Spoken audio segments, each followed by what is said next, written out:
An existential crisis, according to a Google definition, is the ensemble of feelings and questions we have to do with the meaning and purpose of our life. And today I'm talking about this existential crisis iceberg, and by the time we get to the bottom, I hope that we're all questioning everything and wondering why we even exist. And the first entry is growing up Christian slash Jewish slash Islamic. And I'm assuming this just means being forced into a religion from the moment you're born and not really having any outside other religious perspectives and thinking that's the only way to live your life and the only way to believe. And I have a very close first-hand experience with that because I was raised Christian from the moment I popped out of the womb. As soon as I plopped out on the floor, or however birth happens, I was taken to church and forced to go to every single service. And for a while, yeah, I had no idea other religions existed or any other ways of thinking existed besides Jesus being the Savior who died on the cross for our sins. And now, since I was forced to do it for so long, I'm not exactly the biggest fan of it. Next entry, being aesthetic. I'm assuming this just means being worried about the way you look and how others perceive you. That's what I'm going with. Next entry, having financial struggles. That's fairly obvious. It pretty much describes itself. It's like you decide to buy crack instead of pay your rent. That's a financial struggle because you're now on the street doing other services to get that crack because you no longer have any money because you wasted it all on crack. Next entry is first experiences with death. I'm assuming this isn't a near-death experience because that's further down the list. So what I'm going to go with for this one is experiencing death around you and watching other people and things around you die, like family members, pets, etc. And yeah, that really will give you a different perspective on life when you have a pet pass away that's been with you since like the beginning, since you grew up, or even a family member like a grandparent or a cousin or an aunt or uncle, just a sudden unexpected death, or even a death you expect. It hits you hard regardless. And it really does make you question what's the purpose of existing if it's just going to end in pain. Having personal struggles. This one's also very self-explanatory. For example, this is just an example. Someone might have a tiny penis and they're self-conscious about it and they feel less than everybody else because of said tiny penis. So that's a personal struggle. That's something they have to deal with on a daily basis. Now we're moving down to the second layer, which is this dude with a less clean haircut. And the first entry is unexplained mysterious events. I can't read. This is a very broad topic because it could mean things like UFOs or cold cases or flights going missing, like that Malaysian flight, whatever thing that went missing a while ago. There's just a lot of unexplained mysterious events. I would assume they're not meaning one in specific. They're probably meaning like the idea of unexplained mysterious events being able to occur in the first place, which I still don't feel like I can really get into without making it an absurdly long video. Are you enough? That's the question you ask yourself when you're looking out into the night sky, wondering why us humans are on this floating little space rock that we call Earth. We're so insignificant that we're not even a little particle of dust in the infinite vastness of the constantly expanding universe. So if we're so small in the grand scheme of things, why are we even here? Are we even enough?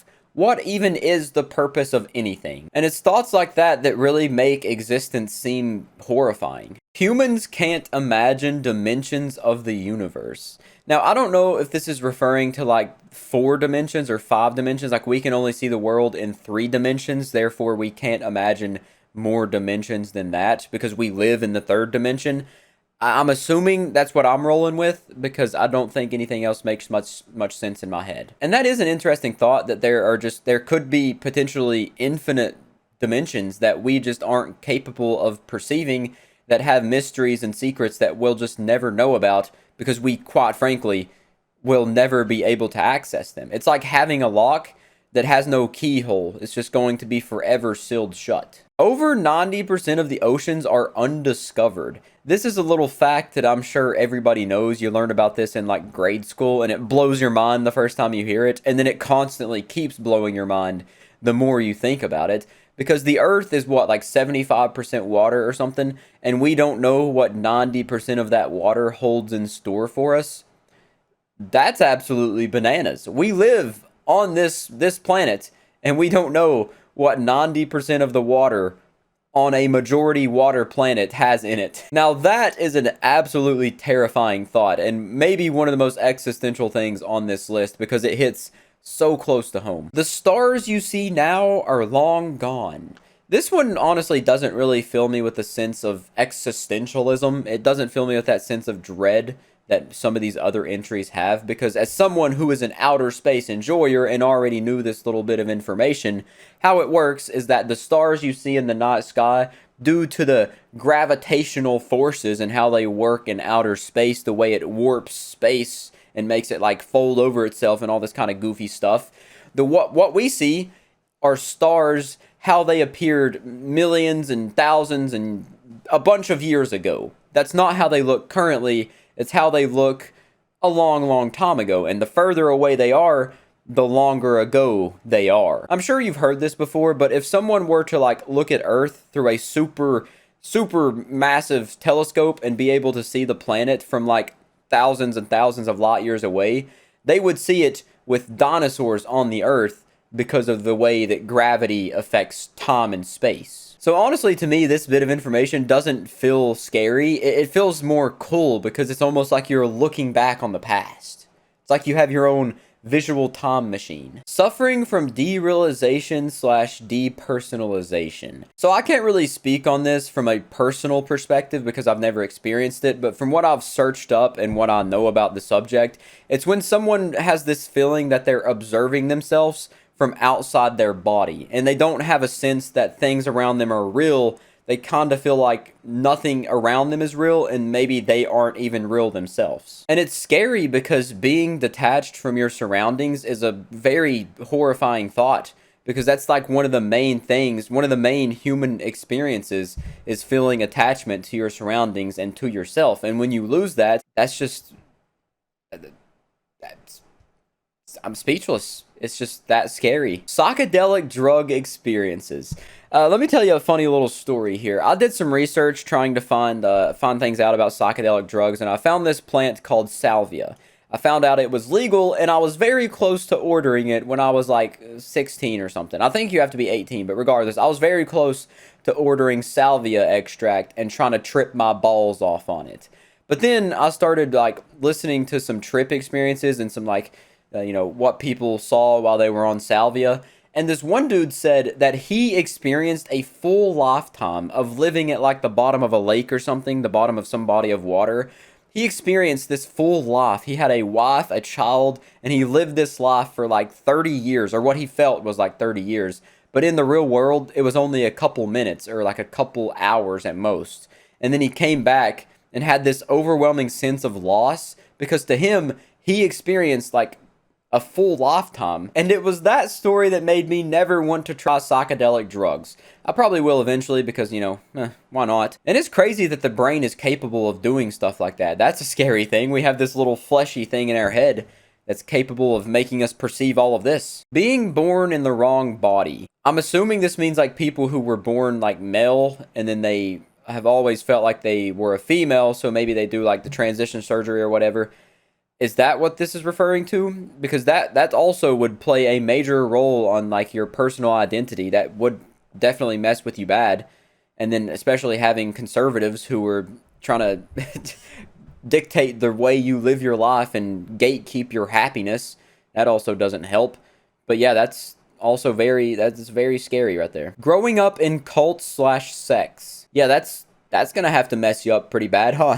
Imagine being born in like the cult of Cthulhu, being raised up thinking the tentacle monster is like your father or something. I don't think I need to explain this. That's definitely going to mess somebody up. That is going to screw you up bad. 3 to 4 people died while you read this. Well, so if there's a bunch of other entries, 1, 2, 3, 4, 5, 6, 7, 8, 9, 10, 11, 12, 13, 14. 14 times 4, what is that? I gotta do a calculator. I can't do basic math in my head. Sorry, I'm very dumb. 14 times 4 is 56. So about 56 people have died while I've been talking about all of these entries. Does that make you feel existential? I don't really care personally. I only care about myself. That's a joke. That is sad that many people have died, but I genuinely don't care. Now we're moving down to the third tier where we're growing out our hair and our beard. Humans wiped out 60% of all animals in the last 50 years. That is, I don't know if that is existential, I guess, but more so it's just sad. It's just pathetic that us creatures known as humans are wiping out, sorry, all the other creatures that we share this earth with. Like, they've been here just even longer, actually, their ancestors and whatnot, what they have, like, evolved from and descended from, they've been here far longer than us. Us humans just were lucky enough to gain sentience and have the opposable thumbs and the ability to wipe out these things with our machine guns. But that is very sad. Yes, that is very sad. A lot of animals are going extinct. I think panda bears were close at some point. Sad to see it. What's after death? This is probably the biggest, most broad, most existential question we've had so far, because there really is no proper way to address this. There's only one way to find out, and that is to die. Now, I'm not saying kill yourself. That's not what you should get from this. I'm not saying kill yourself now. I'm just saying that the only way to find out what's after death, if there is anything, that's an argument, that it could just go black and you wouldn't even really know after you die. What happens after you die in this body? Is there actually a soul? Because there was that little experiment or whatever where they measured people's weights as they died, and there's like this point whatever weight that left off of them, and they say that's the weight of the soul leaving the body. There's no scientific research to back up there is a soul, but what actually happens? You know, what is the experience like after you die? Honestly, to me, I don't know if this makes me weird or a bit crazy, but it's exciting, you know? You get to experience this life for the good and the bad, the ups and downs, the human experience. And then there's this unknown thing you get to step into after death. There's a lot of theories. None of them have been proven. I don't think any of them will be proven. I don't think we're supposed to unlock the secret of life. We're not supposed to know the mystery of life and death. And I think that's what part of being human is. Just not knowing. There's so much we don't know and so much we'll never know. And we just have to experience it and live it firsthand. Aging is basically dying from the moment you're born. It's not basically dying from the moment you're born, it is dying from the moment you're born. As soon as you're born, that is the youngest you'll ever be, until you're just slowly decomposing, walking around as this little corpse, and then you step into the grave. Slowly but surely, you're getting closer and closer to being buried 6 foot under, or cremated, or sent off into the ocean, whatever your form of burial is going to be. Do things really happen when no one else sees them? I really enjoy this entry. It's like if a tree falls in the woods and no one's around to hear it, did it really fall? I do think that's a very interesting thought. It's like a video game. If you're not in the area, the render distance, is there anything actually there? Is anything actually going on? And that kind of ties into like maybe you also being the only real person and everything's in your head, because if you're not experiencing it, is it really happening? And you can't say for sure, because once you go check it out to see if it is happening, you're experiencing it, so you're around. So what happens when you're not around and you don't see it? Is anything really happening? It's fun because it's a conundrum that you're never going to be able to solve, but in the end, I don't think that's really the case. Now we're moving down here to tier 4, where we're looking like a Discord mod, maybe a Reddit mod. Maybe Discord mod's this dude down here. But anyways, global warming won't be stopped in time. Yeah, this is just honestly, I feel like it's common knowledge at this point. Humans aren't going to do anything to stop global warming or reverse it or slow it down at all. We're going to keep doing the same thing we've been doing since the Industrial Revolution. We're going to be absolutely destroying this earth and ripping it for all the resources we can get. We don't care about anything else except for our own personal gain. And that's why this whole place is a shithole. Nobody genuinely cares about the earth except for hippies, and Eric Cartman says it the best. Hippies act like they care about the earth, but they drive around in cars that get bad gas mileage and they smell bad. So are they really even helping? So as for global warming not being stopped in time, I say good. Hasta luego. Sayonara. See you later. We're out of here. We're going kaboom. I don't know what happens when climate change hits its final 0 seconds. Do we explode or something, like dramatic fashion? Is it better to die before or after your loved ones? I feel like this is all just about being selfish in a way, because it's better for you if you die before your loved ones, because you won't have to experience their death and you'll be gone. But they'll have to experience your death and it'll cause them immense grief and immense suffering. But if they die before you, it'll cause you immense grief and suffering, and you'll be sad for quite a while. So the best way to do it is probably form a suicide pact. That way you can just all go out at the same time and nobody has to grieve. You know, all of you cross arms, put the gun in each other's mouths, and that should work. People kill and torture animals while you read this. Well, that's just sad, man. That just makes me think of that stupid commercial where it goes, "In the arms of the angels." Donate now to help these starving and endangered puppies and kitties. Why don't you help them, commercial? Stop making a commercial about them and feed them. Help them. Anyways, I'm just going to skip over that. That's sad. Humans will go extinct before other planets will be viable. I think that's great. If humans start expanding out, if we actually get to colonize Mars and, star systems beyond ours, it's a very cool concept. Don't get me wrong. I would love to be able to travel the universe. But still, that is not good for the universe and the galaxy. Humans will cause they will cause Star Wars to happen. Humans don't need to get off of Earth. We need to be locked down. Someone hit us with an eradicatinator. Don't let us lock us up.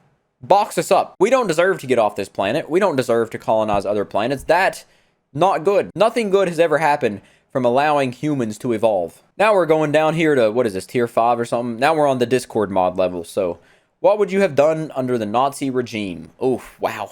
Wow. Wowee. That is a big old horse pill to swallow. Jesus. What would you have done under the Nazi regime?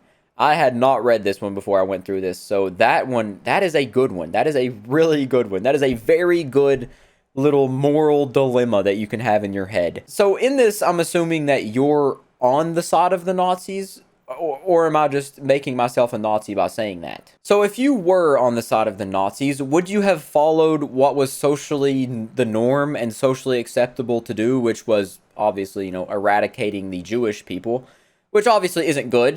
I just want to take a stance here. I'm not Kanye West. That is not good. Bad. B-A-D. Smack him on the head. Bad. Not good. Like, most people would like to think of themselves as the noble person in the situation, whether they are or not. And this hypothetical really allows you to, I feel most people's response to this situation, if they were in this hypothetical, would be, well, I'm doing it because it's legal, because it's what the other people are doing, because it's normal. And in a way, that would try to make them justified in their head of what they would do under the Nazi regime. But yes, that's the best way I could answer it. I really can't answer it any better than that. That's for someone that knows way more than me. But I do really like that question. That really gets you thinking. Why are you? That is just a very big question right there. Why are you? Why do you exist? Why do you do the things you do? Why do you think the way you think? Why are you the way you are? How do you go about answering that? It's very fun to think about, though. You're here because of evolution. You're here because of potentially a creator. The jury's still out on that one, but why are you? What specific series of events in history led to the way of you being the way you are? Every little thing had to go exactly as the way it did for you to be exactly how you are and do the things that you do. So there really isn't a way to answer why are you, because you just are. You're here. You don't know why. Nobody knows why. You just are. And this relates pretty well to that Latin quote, I think, therefore I am. I really like that a lot. It's so simple yet so profound. I feel like such a snobby little asshole philosophy student saying that. Oh yes, I think, therefore I am. Oh yes, quite profound. Choosing knowing how you die versus when you die. This one, I know my answer to this. I've thought about this one a lot. I'd like to get existential quite frequently, and this is something I have decided. I have a firm stance on this, and I'll explain it to you. If you choose knowing how you die, that's going to mess up your life. It's going to make you have you looking over your shoulder, constantly in fear. You're going to be so paranoid that you can't live your life at all. You know how you die, so you're going to avoid the thing that you think is going to kill you, or the thing that is going to be involved in your death, and therefore you're going to avoid anything that is related to how you die, which is just going to mess up everything. It's going to make you not be able to have fun at all. But if you know when you die, you could just go balls to the wall. You're pretty much immortal until the time you die, right? So you could do anything, absolutely anything you want. Do a bucket list, have fun, live life exactly how you want to live it until the moment you die. Like, yeah, it's gonna be bad knowing how you die or when you die, but at least knowing when you die gives you this sense of control, I guess. Because if you know how you die, you're not really gonna be able to do what you want to do. But if you know when you die, you have at least some control. Even if you have like 10 minutes left, you have control over what you can do in that 10 minutes. Is every human really equal? Talking about murderers, pedophiles, etc. I'll tell you this, pedophiles, no. They deserve to be locked up in Davy Jones's locker and tortured like the little creatures, goblins they are. Horrible people. Murderers, depends what they did, why they killed someone, what reason, all that kind of stuff. I'll say it like this. Every human comes out the same way. We're born the same way.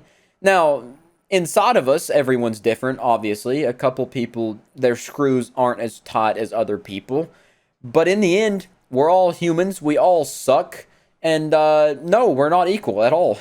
Level 6, or the scary dolphin level. Researching Rokos Basilisk. So Rokos Basilisk is something that I actually knew about before this little iceberg. And I think it's very interesting. It's a fun thought experiment. It was brought up in 2010 by someone named Roko, hence the name Rokos Basilisk.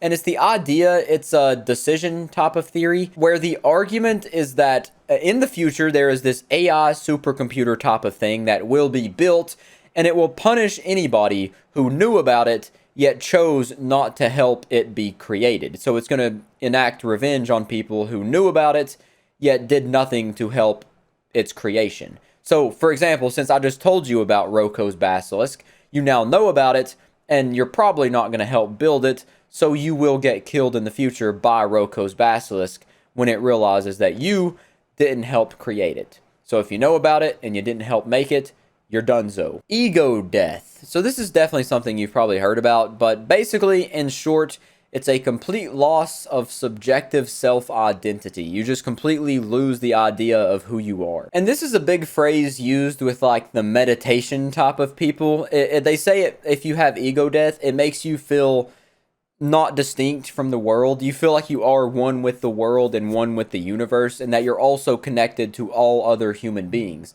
Basically, ego death is being one with everything. That main meditative thing that everyone shoots for when you meditate. Being one, being connected to all. Which honestly makes it seem not so existential and not so scary, because ego death, they make it seem kind of cool. Suicide attempts. I don't really know how to talk about this one, so I'm just going to not talk about it because I'm just not going to talk about this one. Near-death experience. I've never experienced a near-death experience, so I can't speak on this one either.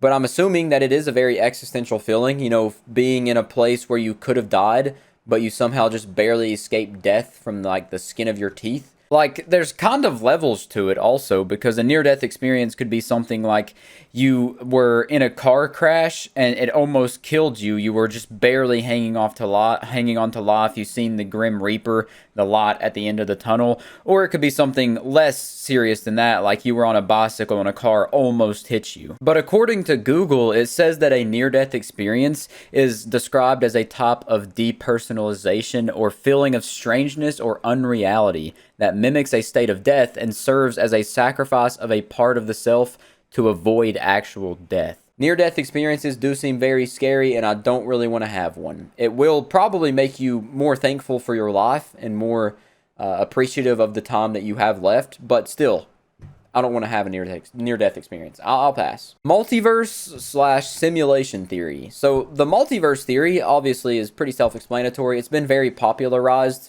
through like Rick and Morty as of late, but it's just the fact that outside of our universe, or not the, why did I say fact? It's just the thought that outside of our universe, there are other universes that are similar but vary in very slightly ways. Basically, there's a universe for every single possible solution to every single possible question. For example, if there was a universe where I'm doing this right now, this universe that I'm in, there's a universe that's slightly adjacent where I'm doing this same thing, but I'm wearing a red blanket instead of a blue blanket.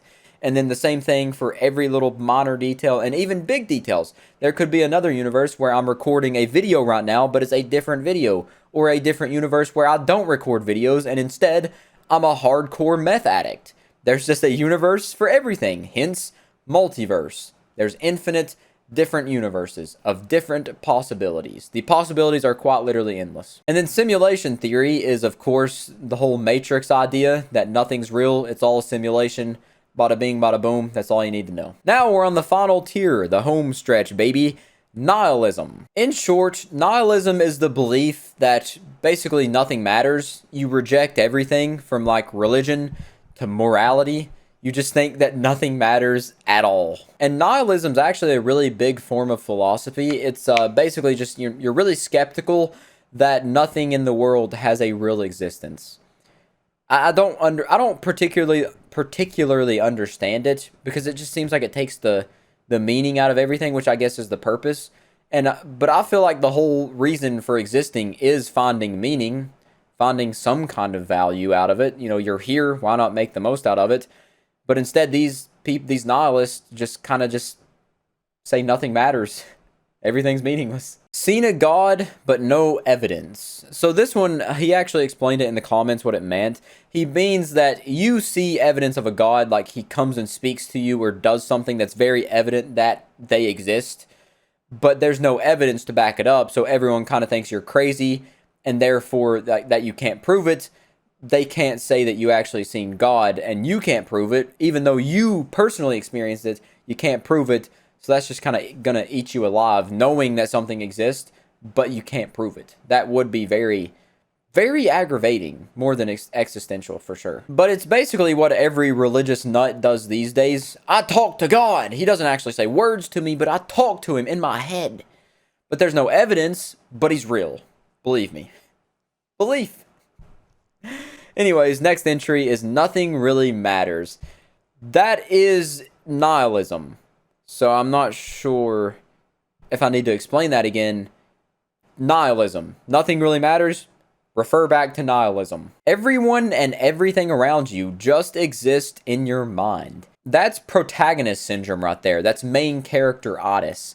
Thinking that you're the only thing, that the universe revolves around you. Everything exists in your head. You are the central point of existence. Those egotistical, self-centered bastards out there are pumping their fist in the air going, yes, that's me. Everything exists in my mind. I'm the important one. If this is true and everything does exist in somebody's mind, I've accepted the fact that it's probably someone like Obama or someone cool like that, and I'm definitely a side character. I'm not the main character. I've accepted that. I've accepted my role. I'm a background character at most. Heaven and hell don't exist, but it's all just an endless void. I do want to say, I want to clarify, this isn't ranked in order of like obscurity. I just want to, because this is very obvious, you know, topics.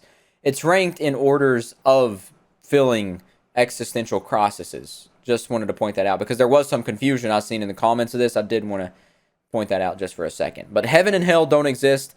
It's all just an endless void. If you were to believe what your eyes, if you were to believe your senses, you know, what you can see. Sorry, I almost threw up. Wow. If you were just to believe what you see and what you know and what you can hear and all that kind of stuff, that would be the case because it does just seem like an endless void. As far as you look out into space, up, down, left, right, there's nothing there.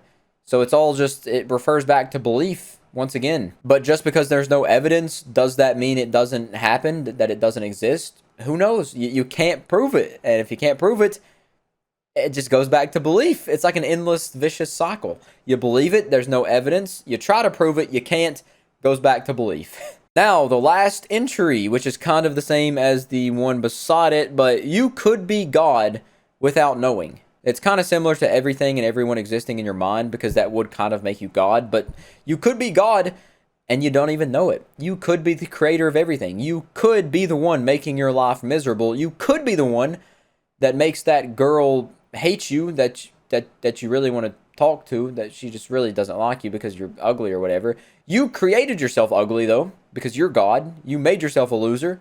You created everything, and you put yourself in the position you're in. Well, that goes back to the point of you not knowing. You don't know, but everything is existing because you will it into existence, because you are existence itself, technically. Anyways, I want to add one more thing to this existential iceberg, and that's the Boltzmann Brain. I think it's a very interesting thought experiment that suggests it's more likely for a single brain to spontaneously form in a void, complete with memories of our entire universe having existed as it is, rather than the entire universe to come about in the manner that cosmologists think it actually did.